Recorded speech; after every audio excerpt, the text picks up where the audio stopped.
watching. The feedback I got from lots of you who took a look at my first YouTube piece indicates a preference. Please don't be disappointed that I'm starting off with milder topics and cleaner language. And let me explain.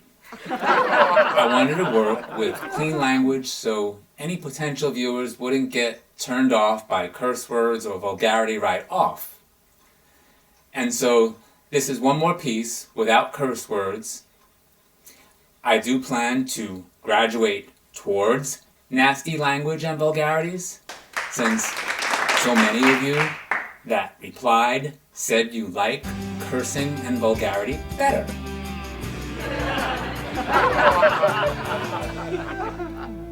And I'll try to get some material that people will get a harder laugh out of because of comic enhancement with filthy language and vulgarity.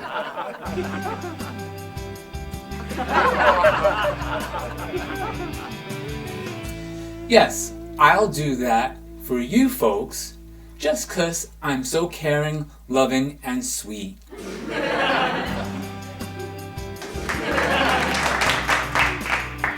So, this time, we're going to discuss aliens from outer space. Here's a couple of things to think about the human race. We can't communicate and resolve issues diplomatically with each other on a personal level, or on larger levels, let's say between nations and different religions. 2, human communication with other species on this planet is mostly limited to making commands and monitoring their response and insist that they obey. As with commanding a dog to sit, riding horses, getting Asian elephants to give people rides or do circus tricks, and getting dolphins, orca, seals, and sea lions to jump over trainers, do other entertaining tasks, and so on. So basically, when it comes to interactive communication with other species that live with us on this planet, we humans don't communicate well unless the other species obeys our commands and every whim. Sometimes, whether or not these animals are provided any sustenance depends on whether they obey our commands. Based on that alone, how would we communicate with aliens from other planets? How many of you have seen UFOs? No. Anybody? No. Okay, so some of you. Realistically, I would argue that while whatever you saw might have looked like a UFO, even to all of us, that doesn't mean that whatever you saw was necessarily extraterrestrial. But even if none of us had seen UFO anything, we have all heard stories about folks being abducted by aliens. These alien abductees have memories of being kidnapped and taken away for some time duration before they return to their homes or cars. While they were with these aliens, lots of these abductees remember being examined, poked and prodded in every different way, and some of them violated sexually. Ooh. Some of the more famous parts of these so-called morbid exams often includes 3 common elements. Getting stuck in the eyes with long needles that go clear through the eyeballs and even all the way back into the brain. Oh no! An anal or rectal exam with some sort of probe. Oops. Ouch. And some kind of mechanism of genital stimulation or violation. Ew. Ew. Ew! Could you imagine the nerve of them? Some nasty-looking xenomorphic beings coming at you in such a creepy way. But hey, humans do it all the time to every other species here on Earth. We do.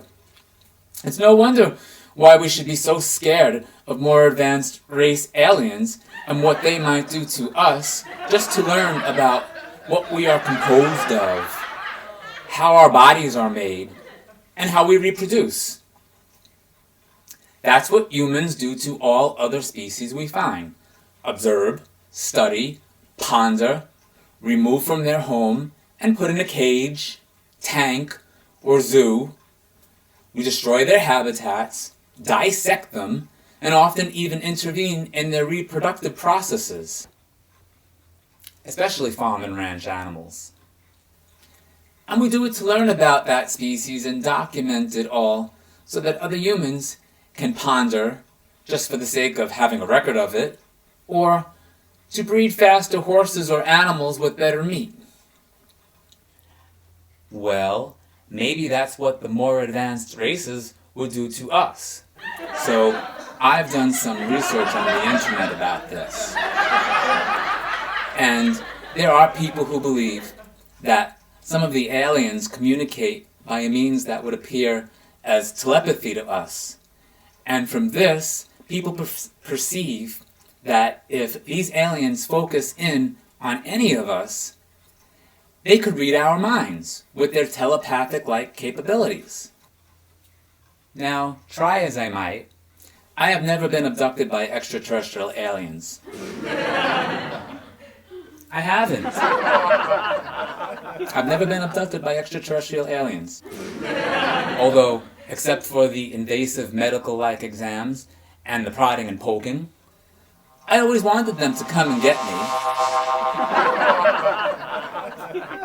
And they shouldn't need to use their telepathic abilities to know that, because I'll say it right out loud. Come on, extraterrestrials, come on.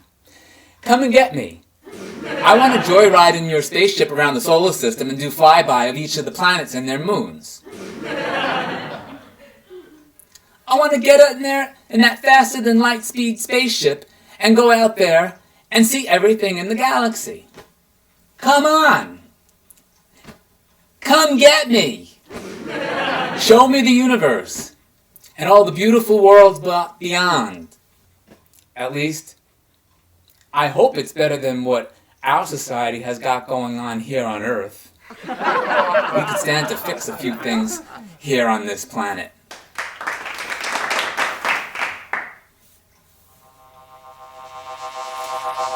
I guess they haven't beamed me up onto their spaceship yet. Because I'm still here. Maybe if I lowered my expectations, maybe that would work. Well, if you won't take me around the galaxy or solar system, how about just a flyby just around Jupiter? Can we do just that? And look, again, they didn't come and get me, even though I asked downright and out loud. I'm still here. And they didn't beam me up on their spaceship. I guess I'm never going to get abducted by extraterrestrials and travel around the galaxy. Now, I don't speak any extraterrestrial alien. I don't. I don't speak any alien at all. That is, I don't speak any extraterrestrial because I've never studied and learned it. What's so funny about that? The crew of the Starship Enterprise didn't speak any alien either, and they had been all over the universe. Anyway, of the aliens out there that observe us, do you think they wonder about things like, why do the Earthlings pollute the planet's environment with radioactivity from nuclear power plants and all that atomic and nuclear bomb testing? The humans know that nuclear fires like Chernobyl will continue to burn for many millennia, hundreds of thousands of years.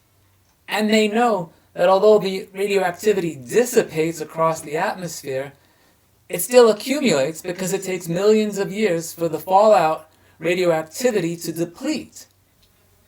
Why do they make such dangers for themselves? Don't argue, just understand for certain that a more advanced race would not be impressed with us. They wouldn't. If anything, aliens would be criticizing us.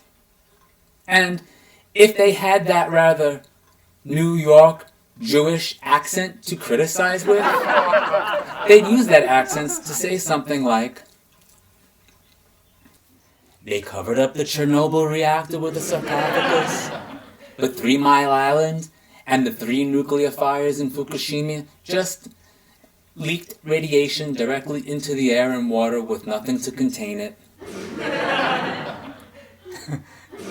It's true. The United States Environmental Protection Agency didn't even bother to take measurements to monitor the radioactivity level on the West Coast and West Coastal waters since the Fukushima catastrophe. Seems like the governmental perspective is, there's nothing that we're going to be able to do about it anyway, so why bother? The governmental institution is all in full tact. All of the thousands of people who get sick from it, well, that's the dilemma of societal productivity. It's not cause and effect traceable, so blame is difficult to pinpoint. And anyway, they'd have to sue Japan, not us.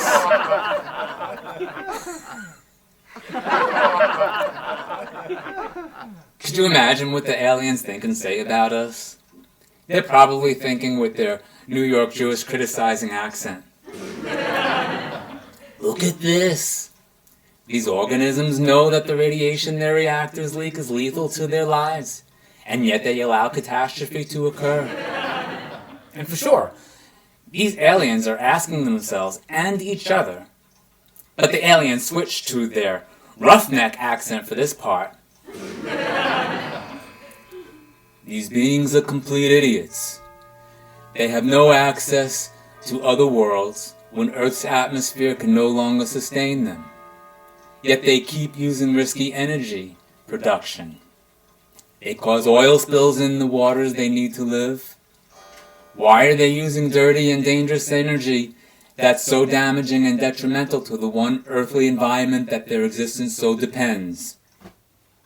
Then maybe they switch accents back to their New York Jewish criticism accent. They call themselves an advanced civilization. They call themselves an advanced society. We don't agree. They made a cesspool, a radioactive cesspool out of the Pacific Ocean. We don't agree. And yeah, if the aliens are as advanced as we think their technology is, then those aliens are mocking and laughing at us. Who knows? Some of them may feel sorry for us. If those aliens are out there looking at us, monitoring some of our bigger events or even our evening news, they switch over to the tough guy type accent to say something like, what are those idiots doing now? And then I think, if the aliens have an intense discussion, intense enough that the boss alien gets in on it, the boss alien would probably bring on his Godfather accent and go something like, they can't get along with or communicate well with each other. They almost always have one war or another occurring. These beings can't even communicate well with each other, and they want to try to communicate with us? They lie and are deceitful to each other.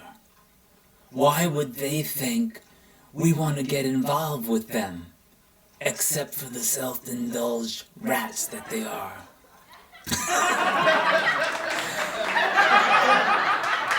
Yeah, and that's just how more advanced aliens might feel and behave towards us, as if we are a bunch of rats or roaches, each trying to get ahead of the other in our vehicle, each trying to get the upper hand on some kind of job or market by education and some souped-up resume or glossy market plan. That's how it looks to me, and I'm one of you. Humans compete with each other like it's a race, just to travel to and from work and anywhere else. When I drive, I had better be out of your way and let you go ahead and go first, or you will use your car to make mush out of me and my car and kill me, and then claim it was an accident, you didn't see, and it was my fault.